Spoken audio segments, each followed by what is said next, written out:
In this training, we're going to be covering what I believe to be one of the most crucial marketing assets to scaling your business. This is a marketing asset that I would say 95% of clients that I work with aren't using properly. For reference, when you do use this properly, like my client Eric did, we were able to put over $176,000 in his pipeline in less than 28 days. Now, before we get started, I have to give you a heads up that I prefer building what I call client magnets as opposed to cold calling or cold emailing all day long. And this client magnet works specifically well and particularly well with both a paid ad route and organically alone as a social media funnel. Now, you're going to want to stay until the very end. That way you can see exactly how I break this down. That way you don't mess anything up. Otherwise, you're going to end up like some of my other clients who did not heed my advice. They did it on their own. They didn't listen to my instructions on how to build it, and it added a whopping $0 to their funnel because it just wasn't ticking the boxes that I'm going to outline for you today. So that being said, let's go ahead and jump into this document. Now, if you're like me, just want to give you a quick heads up. If you're like me, I like to consume content a little bit faster because it makes me feel a little bit more productive. Sometimes I think people talk too slowly, so I would watch this video in 1.5x speed or 2x speed. Just down below, click the gear icon. You can make me talk a little faster. And if you want a copy of this training, all you have to do is DM me on Instagram at AlecJRoy, and I'll put a link in the description below. First, who would ever work with you, right? To start, let's outline the characteristics of somebody who actually wants to work with you.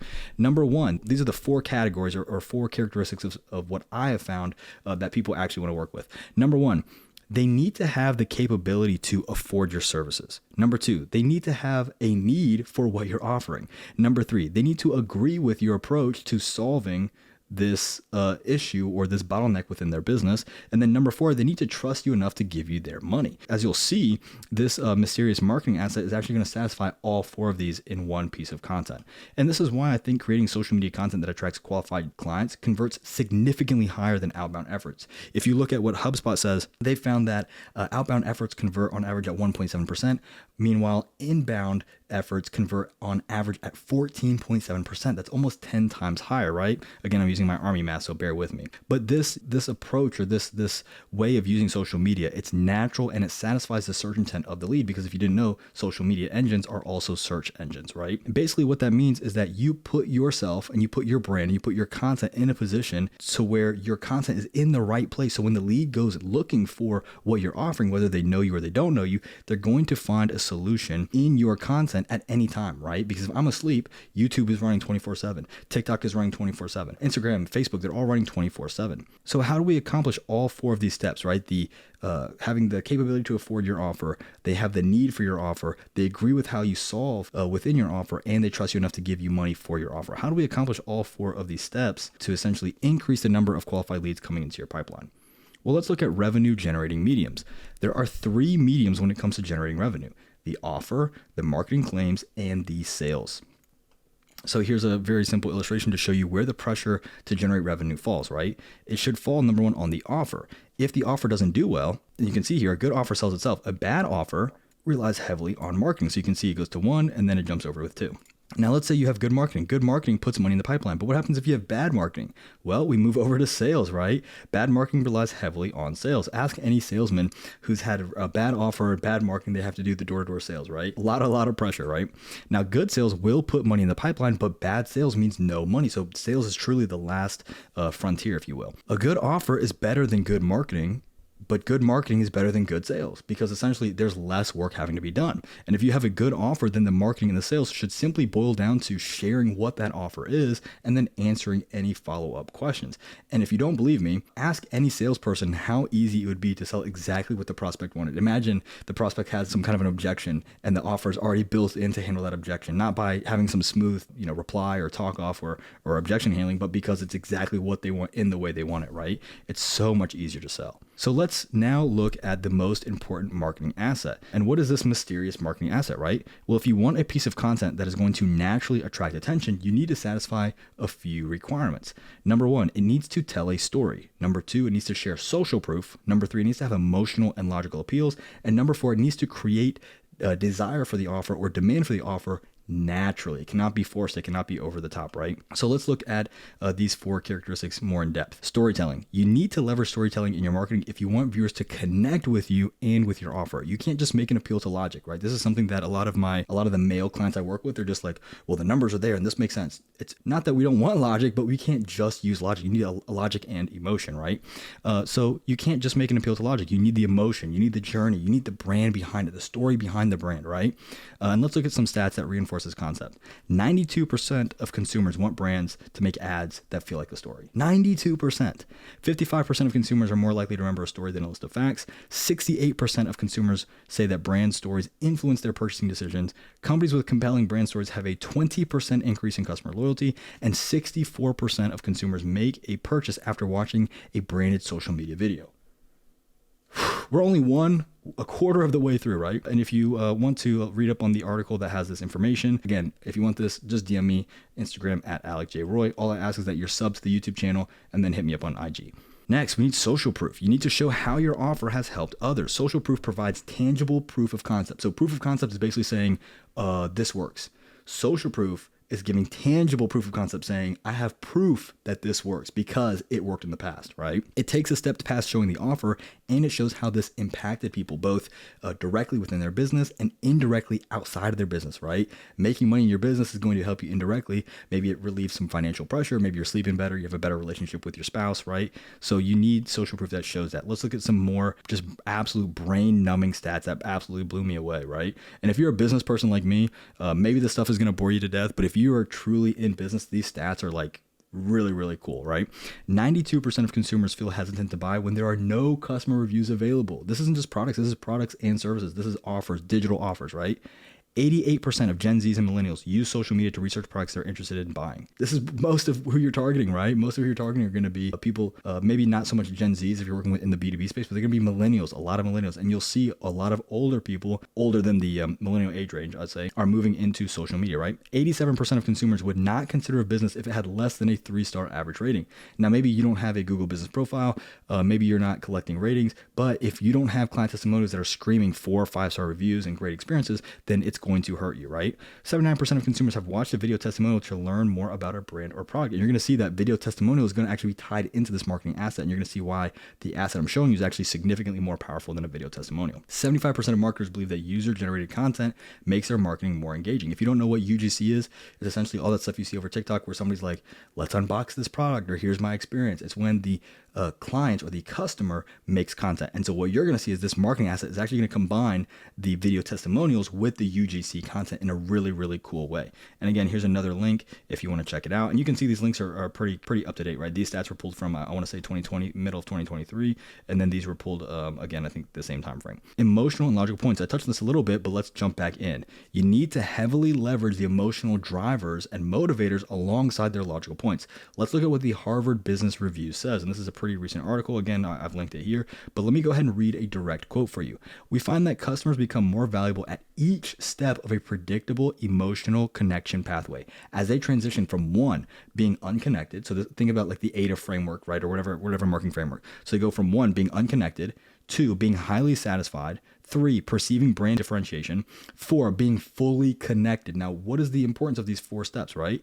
Although customers exhibit increasing connection at each step, their values increase dramatically when they reach the 4th step. Fully connected customers are 52% more valuable on average than those who are just highly satisfied. In fact, their relative value is striking across a variety of metrics, such as purchases and frequency of use. Those are 2 huge metrics that are going to directly impact the bottom line.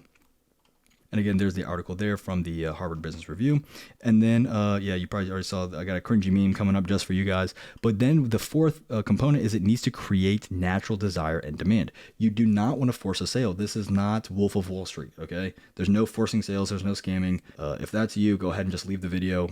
Have fun at your multi-level marketing scheme. Have fun at your Forex convention, whatever, right? We're not forcing sales, okay? You want to create desire around your offer so people come to the conclusion that they they want your offer mostly on their own. And I want you to think Inception, right? You can't just say, go do this. You want to plant the idea that then grows in their brain until they take action, right? And that's what I say right here. The best sales pitch plants a seed inside the client's mind. It doesn't try to close them right then and there. Stop trying to do that, right? But it rather focuses on fostering a relationship that leads the prospect to fully buy into the process. Why is that so important? We just read how important being fully connected is. 52% more valuable. Purchases and frequency of use. These are the metrics you want to hit. Okay, these are the things you want to have happen in your business. And so this is a meme I made on Canva. I'm gonna go ahead and pat myself on the back for how cringy and bad this is. But scene from Inception, right? Guy tells a story about the happy client without pitching. So he's telling him a story about a client. He's not pitching to him. He says, wait, could you do that in my business? And he goes, funny you ask, and goes into the pitch, right? This is one of my favorite methods, is telling a story about a previous client doing so well to a potential prospect, and the potential prospect goes, wait a minute, could you do that with me? And that's what this all is, right? So let's put it all together, right? I've been stringing you on long enough, right? We can combine all 4 key points of high converting sales techniques using case studies. Now, if you're turned off just by case studies, you're not doing them the right way. I'm going to show you right now, okay? Case studies, number 1, they tell you the story of where the client was before working with you, how they felt working with you, and what results they got. Number 2, case studies are the definition of social proof, especially if you do them through client interviews, which again, this ties into those 2 points where you have the video testimonial and UGC. So you do them through a client interview because it allows you to speak with an actual client, and it allows the actual client to do the speaking for you. So this is that UGC component, right? Which is going to resonate with similar avatars. This is another reason why niching down is key. So if you're trying to target blue collar guys, let's say plumbers, and you have a case study of a plumber, he's going to resonate with, or she's going to resonate with more plumbers, right? Plumbers resonate with plumbers if you're in the same space. Veterinarians resonate with veterinarians. Lawyers resonate with lawyers, right? They don't have to like each other, but they're going to have some similarities that connect them. If you're stuck on niching down, by the way, I have another training which I will link right here, and you have also this training linked in the actual doc itself. Again, if you want the doc, just message me on Instagram, free, no name, no email, no phone number, no firstborn child, no lifetime contract, right? Nothing crazy. I'll give it to you for free. Just let me know which document you want. And in this training, you'll see a link to this training, which if we pop it open, you'll see you can see kind of a preview. And there's also a YouTube video tied to that, which again, watch these in 1.5 or 2x speed. And that's going to help you pick your niche. Number 3, case studies are going to use emotion and logic because they're focusing on both the quantitative data, if you do it the right way, and the qualitative data, right? So the quantitative is going to be the metrics. Where were you before? When did the metrics start improving? Like, what were the revenue? What were your conversions? What were the leads? And then the qualitative, what was the emotional impact? Like, how did that help your team? How did that help your business? How did that maybe impact your personal life, right? That is the storytelling component. And that's why we tell it in a chronological way. And then number 4, case studies use soft sales to qualify and disqualifying because, and this is what I do with my case studies, the client can share the pricing. I'll tell them, hey, how much did you pay? And can you let me know who you think should not work with me and who should work with me? Who is this for? Who is this not for? And they will do the qualifying and disqualifying right there for you because they will tell them, honestly, these are the commitments you need to go through. This is the process you need to go through, yada, yada, yada. So how do you build your first case study? This is exactly what I talk to. This is exactly what I tell clients. This is exactly what I did with Eric. When I first met him, he had all this content, but he wasn't leveraging past results. So I said, let's go speak to your clients. And this is exactly what we did. This is exactly what I do with all my clients. Number 1, if you can interview a previous client or a current client, do so over a video call, Zoom, Riverside, Skype, FaceTime, whatever. That way you can post it on YouTube and you can reference it later when you build out status delta content, when you build out other VSLs, when you even do short form content, you can reference it, right? Number 2, ask the client. So you need to be asking questions. You should not be doing the majority of the talking. You should be talking maybe 10 to 15% most. At most, the client should be doing most of the talking. So you want to ask the client questions. And so you want to ask questions like, tell me about where you were before me. I want to know the metrics, both the quantitative and qualitative, right? What was it like working with me? Highs and lows. What were the results you got? How did that impact you inside and outside of work? Mental health, family, work-life balance, etc., right? What I like to say with this, because a lot of people are really hesitant, you want them to be honest. If the client comes on here and they go, it was great, I had so much fun, it was a party, the issue with that is it's not going to resonate with people who are hesitant about working with you. It's almost better if the client says, I was really nervous about working with you. I didn't think it was going to work.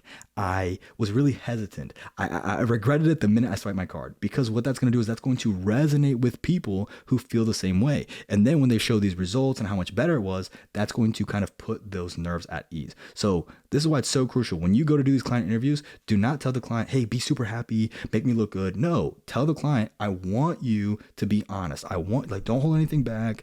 If we had ups and downs, share those, because that's very normal and natural. It's going to help people move forward with it, right? What you're going to do next is you're going to take that recording, you're going to post it as a YouTube video, and you're going to reference the case study when you go to answer the question, why me? Again, remember above where I explained how marketing can be made easier if you have a strong offer and social proof of concept, or proof of concept in general. This answers that question.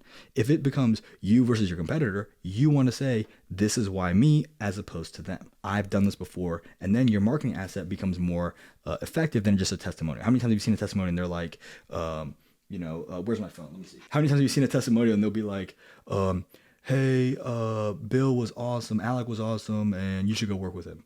It doesn't do anything. When you have this full story, then it becomes so much more converting and so much more effective, because it's truly showing the relationship, the connection, the results, the data, the emotion, all of it together, right? Now, if you don't have any case studies, what do you do?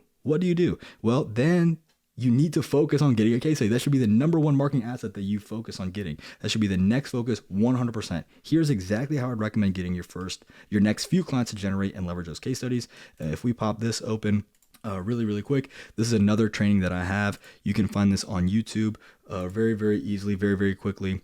I'll even link it here. But this is gonna be on my YouTube channel. It's the fastest way to get your first 25 clients. And I basically show you how to get your first 25 clients. I share with you how to onboard them really quickly. And then I share with you, how you essentially can fulfill and collect case studies. And then with those case studies, how to reintegrate them into social media, and even how to get case studies from existing clients. So it's all in this training, which I've already linked in this one. So again, if you want this document, I probably sound like a broken record. Just DM me on Instagram at Alec J. Roy. I give it to you 100% free. So what are the next steps? Number one, DM me if you want this. But number two, if you want more hands-on support when it comes to scaling your digital agency, I'm talking about maybe you work in automations, you do SEO, you're in SMMA, maybe you're doing content creation. I would invite you to join SASO University, where we basically go significantly more in depth on this concept. I give you exact scripts for your case studies, exact ways to set them up, exact structures, everything, along with quite a bit more, right? So for example, we have a course on how to use project management software so you can work less than 2 hours a day in your digital agency. Our 7-step $0 client acquisition models, where you can acquire clients for free using social media specifically. Number 3, how to produce social media content in less than 2 hours a week so you never let your feed run dry. Number 4, a full content creation course. Number 5, 2 weekly group calls. They go from anywhere from 60 minutes to 3 hours. We have an exclusive community. And then of course, this is free for you if you sign up as a Go High Level affiliate, or you can always pay direct and cover the fee directly. Even if you don't join, let me know if you have any questions, comments, or concerns, and I will see you in the next video.